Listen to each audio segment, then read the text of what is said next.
For Florence Calderone-Blake, memories of childhood and youth aren't all that pleasant. As the daughter of a noted Sicilian hitman who murdered his own sister and her unborn child and attempted to assassinate dictator Benito Mussolini, Florence was no stranger to insecurity and violence, and she tells it all in The Sicilian Nobleman's Daughter. Good to have you with us today, Florence. Thank you. What an incredible story. You know, just reading just some of the highlights as we kind of got to skim through the your biography yesterday. It's like a Hollywood movie.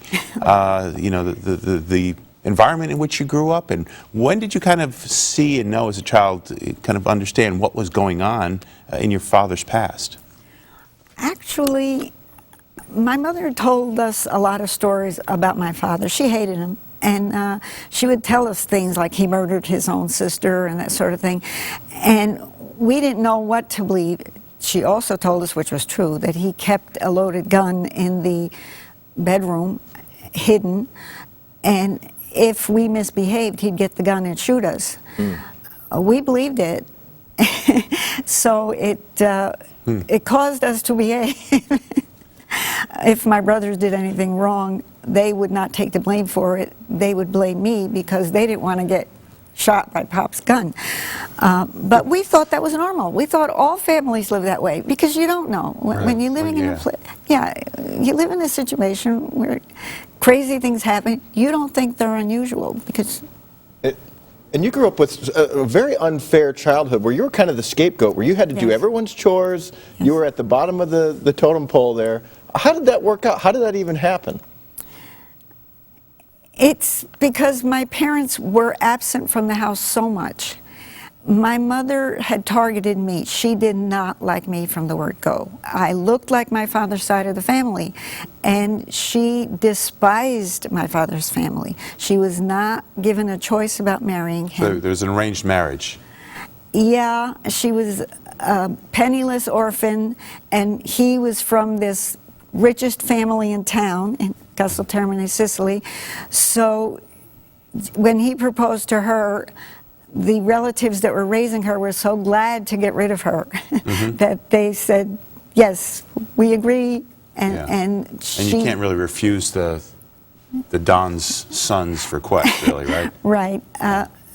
Actually, he wasn't a mafia Don then. He was just the most powerful man because he owned the industry and most of the housing in the city of Termini, which had 9,000 people in it. So, so describe some of the aspects of what it was like being a child in that environment and some of the things that you, I mean, there's an incredible story. You have a whole chapter in your book about you came home from school one day and your mother didn't believe where you were. She actually tried to kill you. 3 times.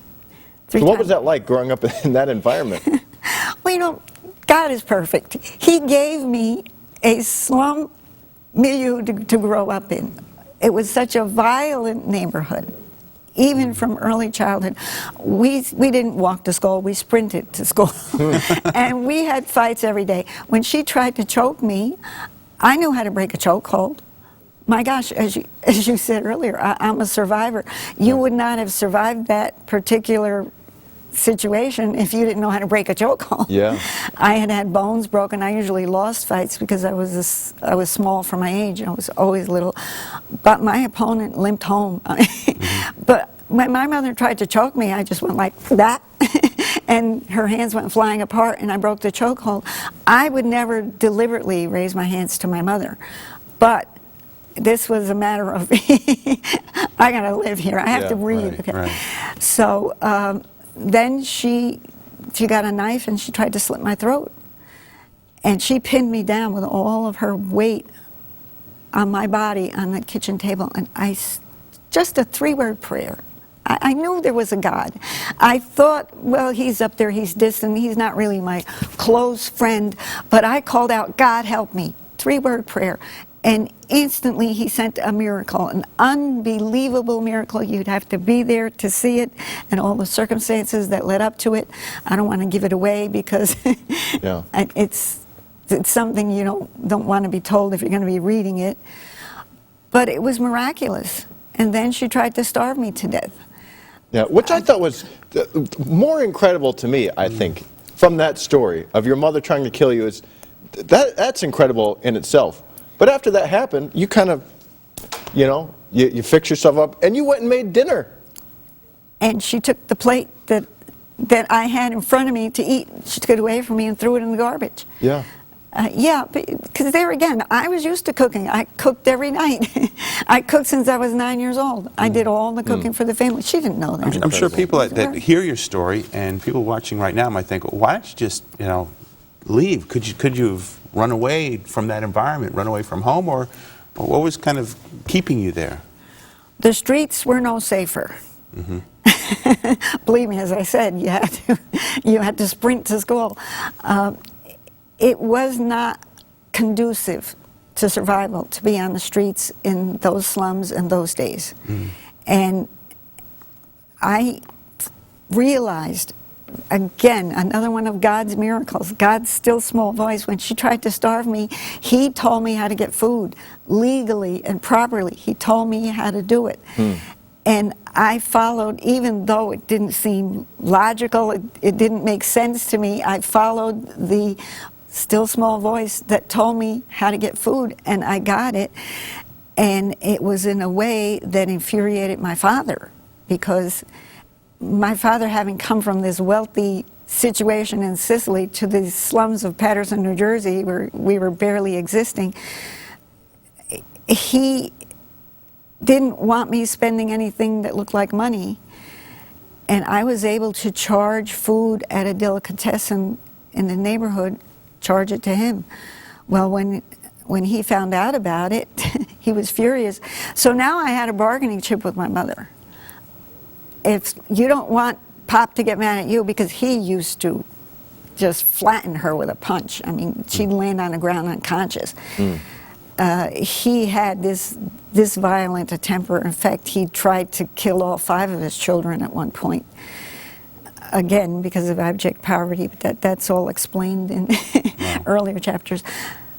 But when I saw that God was on my side, and He gave me the upper hand, I was able to get certain things to go my way, even though my mother considered me her enemy. And she wasn't home that much. She worked full time, so it was a matter of... Growing up in that environment, you know, obviously, you know, the Lord's done something in your life. Amen. He touched your mom before, Amen. on her deathbed, Yes. before she passed. Yes. How did His influence, how did God's influence kind of come to bear upon your life and upon your family? How did you come to know Him more than just, you know, a 3-word prayer that you throw out when someone's trying to kill you?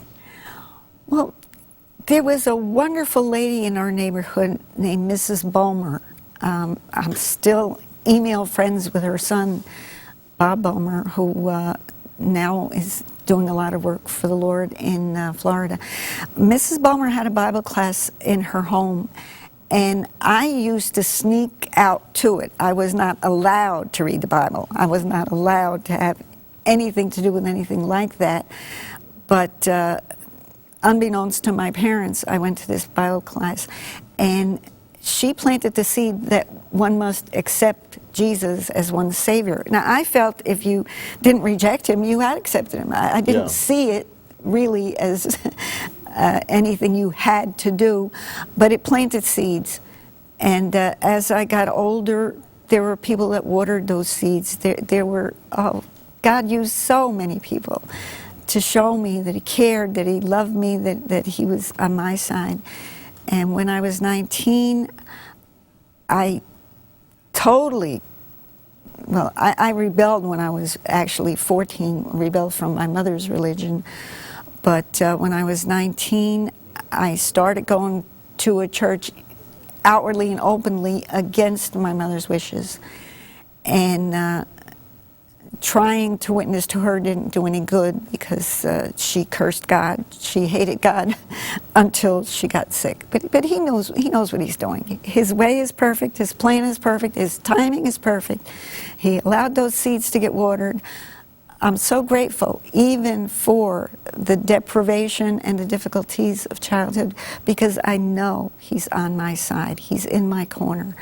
He is more than my friend. He is my father for eternity. And I see him answering prayer all the time, just so miraculously, every day.